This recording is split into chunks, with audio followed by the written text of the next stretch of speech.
On our planet, there seems to be an infinite number of beautiful places one can visit, with an equal number of spectacular things to admire. It requires nothing more than a curiosity to observe what is all around you. The miracle of nature manifests in countless ways, from breathtaking vistas to the simple movements of a common heifer. The purpose of this program is to present you with the extraordinary diversity of our miraculous blue planet so that you can discover these things for yourself. Zambia, the Latvian region of Kurzeme, and the Georgian provinces of Kakheti and Svaneti seem to have very little in common. They lie in Africa, Europe, and on the borderline between Europe and Asia, respectively. Kakheti and Svaneti are both part of Georgia, but very unlike one another. So where is the connection? How are these regions similar? There are some similarities, but the main one is that all these places are endowed with beautiful, raw nature. People have not always cared to live in harmony with this nature, but today's trends move more and more in that direction. It's no longer just about taking, but also about giving back, and the natural world is grateful for it.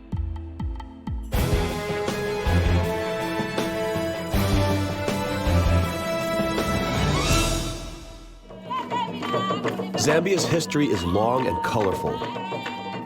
Human predecessors lived here as far back as several million years.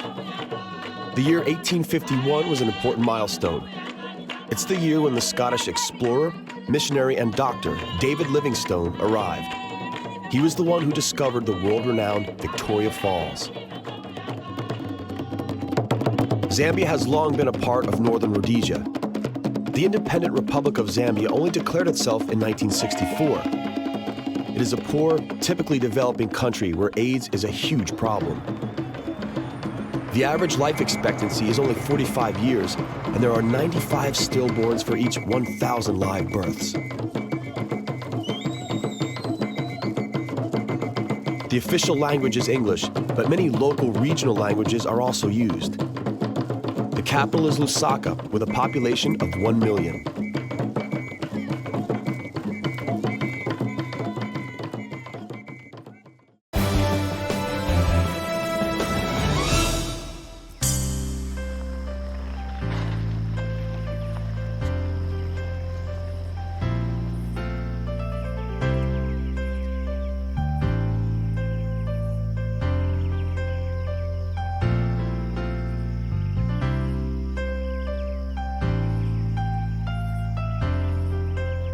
Zambia is a true animal paradise with many representatives of African fauna: thorny-croft giraffes, delicate impala antelopes, or buffaloes. The thorny-croft giraffes are distinctly different from other African giraffes. Sadly, there are less than 1,000 left. The diversity of life here highlights the intricacy of the ecosystem and the importance of every animal. This is the time to slow down and really look around.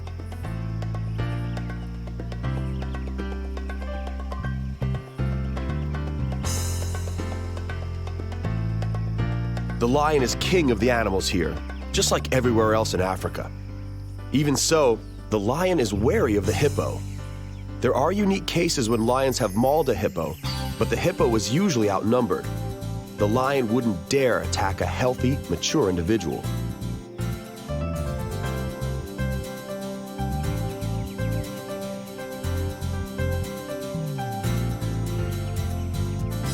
The hippopotamus, although a vegetarian and apparently clumsy, is capable of decent acceleration. Hippos are territorial and can be driven to furious rage when their habitat is compromised. The locals claim that whoever crosses a hippo's path seldom gets away alive.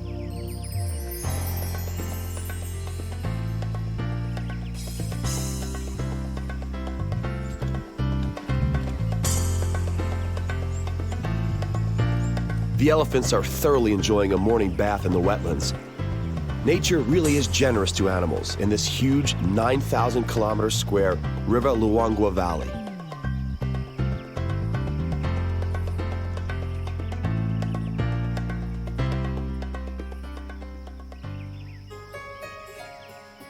Zambia's natural wealth is striking, and the animals find food everywhere. The majestic baobab tree is a source of a tasty snack. The African baobab is the only one of the 8 different baobab trees that grows on the African continent. All the other types, with one exception, can be found only on Madagascar.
Somewhere around its middle, the Zambezi River spills sideways.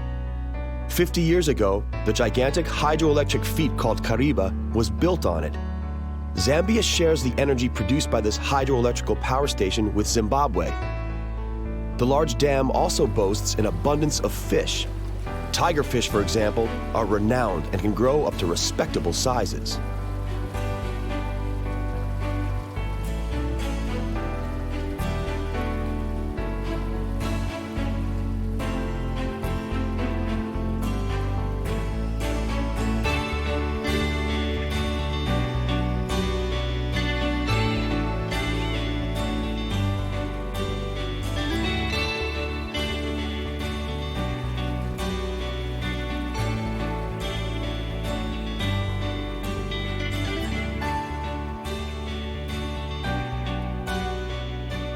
The Tanganyika sardine, or kapenta, was moved here from Lake Tanganyika.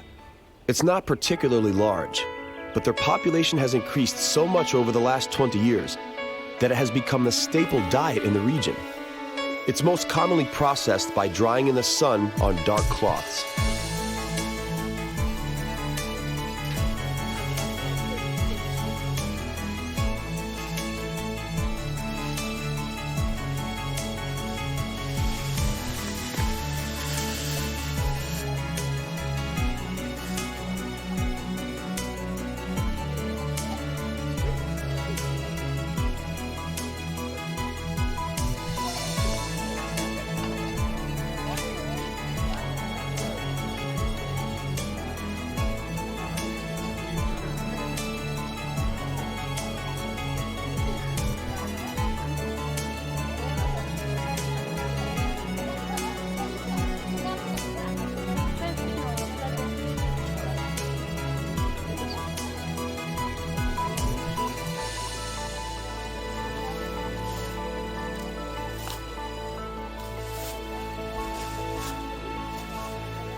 Sadly, Zambezi does not only give, it can also mercilessly take.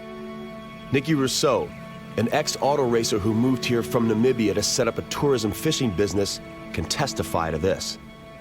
Occasionally, he hunts crocodiles, but only in cases when the particular croc kills a human. Come dusk, he sets out for the hunt, catches the crocodile, guts it, and removes the human remains so that the bereaved have something to bury. In this case, the laws of revenge are ruthless and at the same time provide a kind of justice.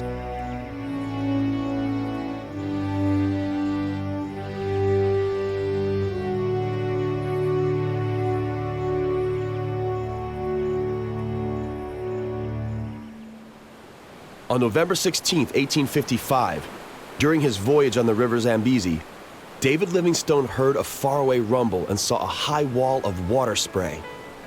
The deafening noise made him dock at one of the little islands. He was stunned and speechless as he saw the river disappear below a nearby edge. I have seen a deep abyss, whose opposite bank was rising nearby. The almost 1,000-meter wide mass of water suddenly fell into a depth of at least 100 meters, where all that water had to fit into only a 15 to 20-meter wide gorge, said Livingstone. He remarked that angels must admire such beauty as they fly overhead. He named this breathtaking discovery after the British ruler at the time, Queen Victoria. These waterfalls form a natural border with neighboring Zimbabwe. Such an elemental spectacle is definitely worth visiting over and over again. The water churns in this white stone crevice. As the water falls 120 meters, it first breaks on the stone walls, then hits the bottom so that the water is forced back up again and sprays in all directions. As Forrest Gump would say, rain that flew in sideways, and sometimes rain even seemed to come straight up from underneath.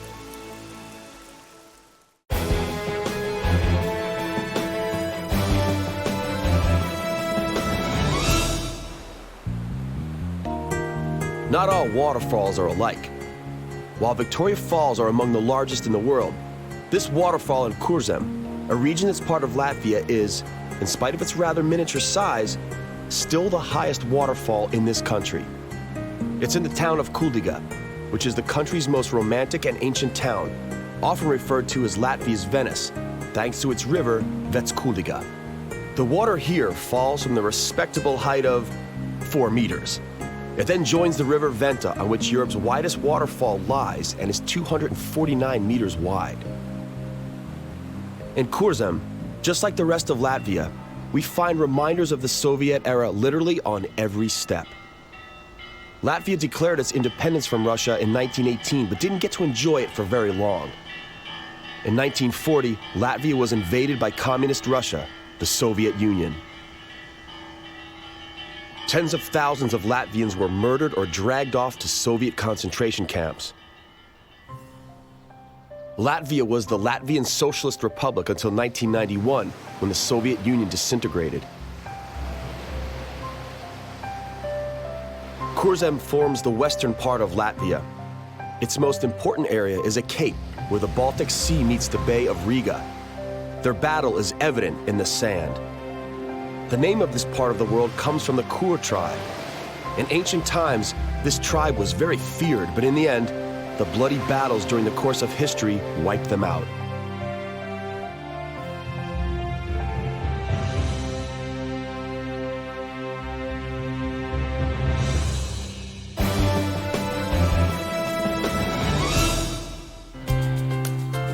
In the southern cape of Kurzeme, people today strive to undo the sins of their ancestors.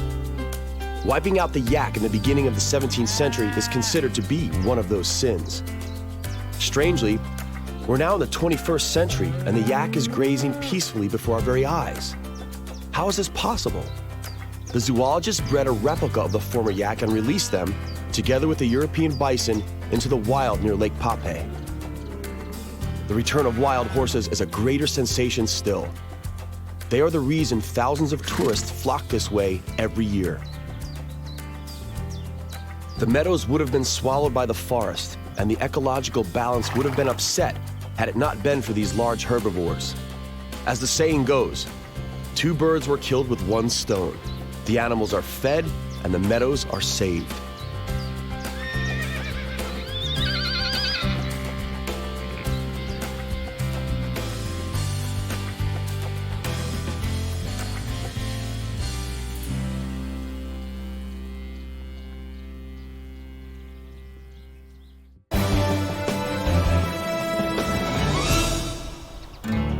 In Kurzeme, this is not the only example of a return to ancient traditions. According to the Guinness Book of World Records, the vineyard in the town of Sabil is the world's northernmost vineyard. Wine has been cultivated here since the Middle Ages, and this tradition was revived again in 1989. Should you feel like some Sabil wine and wish to purchase a bottle, you're in for a disappointment. All of the wine is drunk during the wine festival and none is left to be bottled. The question is it so good, or is there so little of it? Ever-present wine cellars, as well as wine made literally in every household, proves that wine production is deeply rooted here.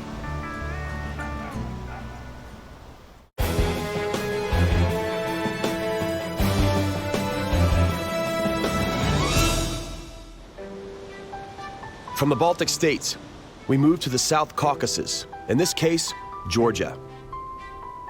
To be even more specific, we are now visiting the country's largest winemaking region, known as Kakheti.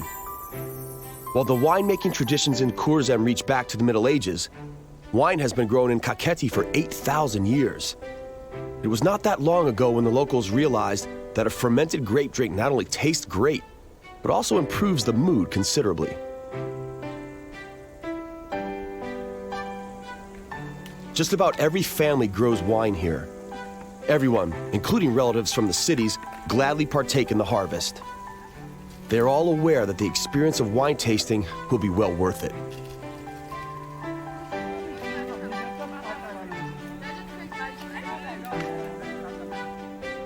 The yucca plant is one of the reminders of Soviet rule, who grew it for its medical properties. It has remained ever since, and the Georgians seem unable to get rid of it.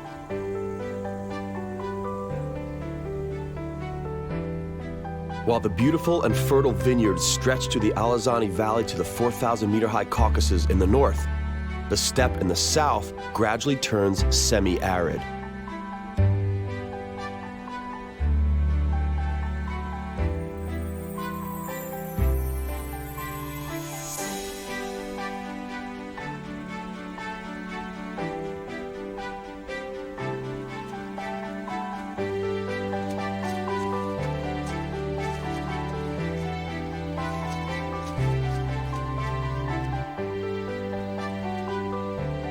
Now, we are in the southeast of the Kakheti region, and according to the locals, what we see here is the ocean bottom. They claim that once this was underwater. Now, all that remains are vast and barren steppes. As far as one can see, there is only grass and a few herdsmen.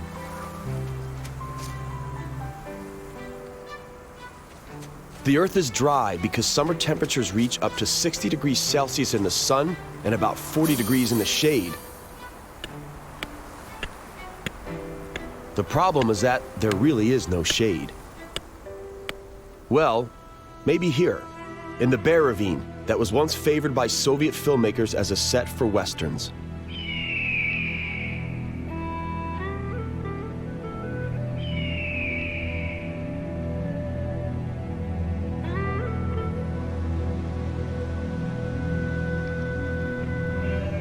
The sheep enjoy the mountains in the summertime, but winters are cruel and they would never survive them. They set out from the north across the whole Kakheti all the way to the southeastern valleys. There is only one road. It is dangerous and has been fatal to many careless drivers.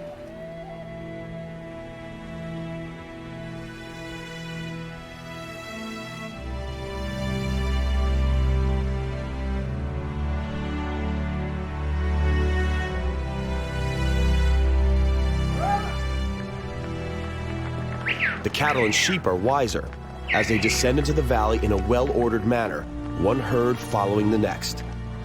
Their stamina is remarkable, seeing that they must overcome a mountain pass 3,000 meters above sea level.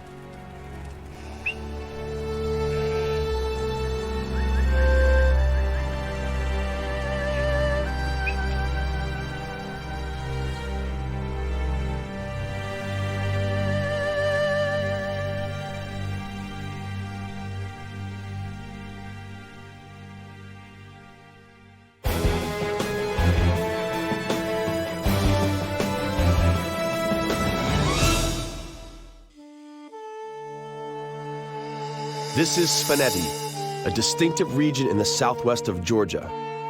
The Oshguli village is a symbol of the stubborn and unyielding character of the local people. Today, it is a part of the UNESCO World Heritage Site list.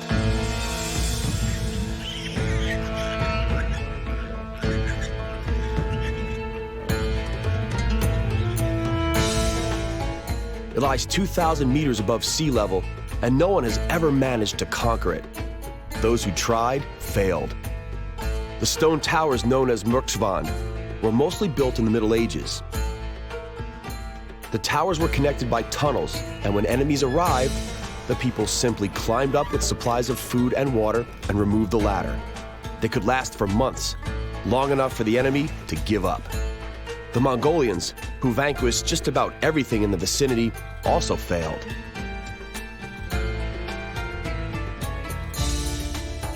Needless to say, the villagers welcomed the end to a siege and the return to their relatively comfortable homes. There are many jokes nowadays about the stubborn and unyielding character of the local people. One goes, the people will not back away from anything, and so they don't even bother to have a reverse gear in their cars.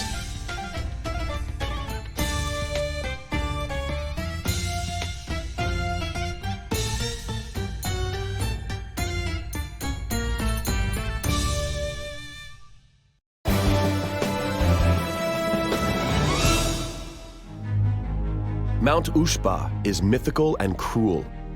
With its height of 4,700 meters, it's a real challenge for many mountain climbers.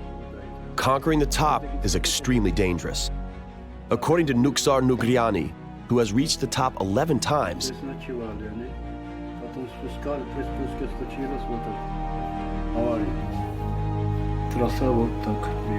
there are 3 different routes to the top from the side of Svaneti.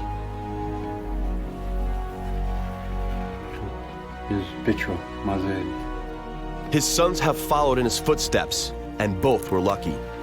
Many others have lost their lives here: Georgians, Americans, Dutch, South Africans, Latvians, and many more. Nuksar helped bring down a total of 25 lifeless bodies. He himself has lost a leg while doing it. It had to be amputated due to severe frostbite. According to ancient legends, Mount Ushba is the home to gods and to the devil himself. In the past, locals were afraid to climb and anger them. The god's wrath was particularly merciless and cruel. One legend has it that Mount Ushba is actually a petrified boy who was punished for having sinned with a girl named Tetnuldi. She too is petrified and stands across the valley.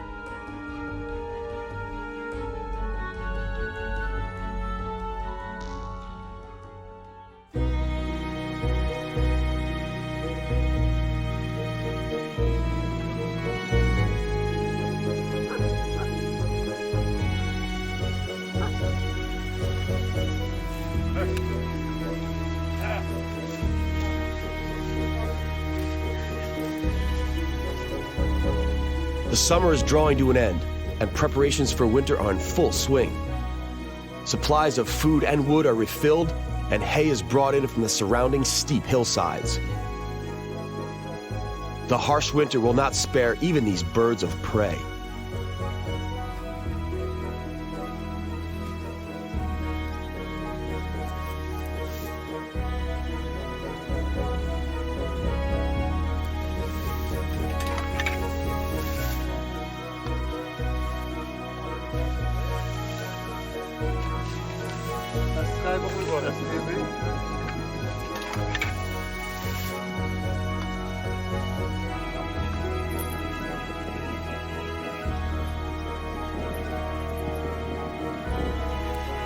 The locals are used to severe winters, but even they were taken by surprise years ago when the village became buried under 10 meters of snow and people were killed beneath avalanches. Let's hope the upcoming winter shall be somewhat milder.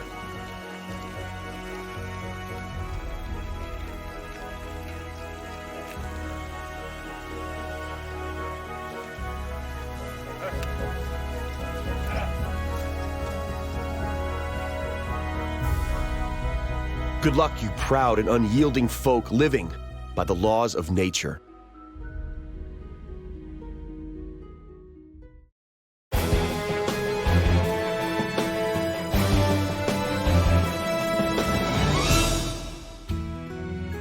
Our journey to the miraculous nooks of our planet comes to an end for now. On the next exploration of our compelling and bountiful planet Earth, we'll stand right at the very spot where one of the world's oldest female skeletons was uncovered. Ethiopia is the Rasta man's promised land. we'll encounter them in the Caribbean. Jamaica lies ahead, a land of breathtaking waterfalls and marijuana grown in the north of the island. That's all right here on Miracles of Nature. We hope you'll join us.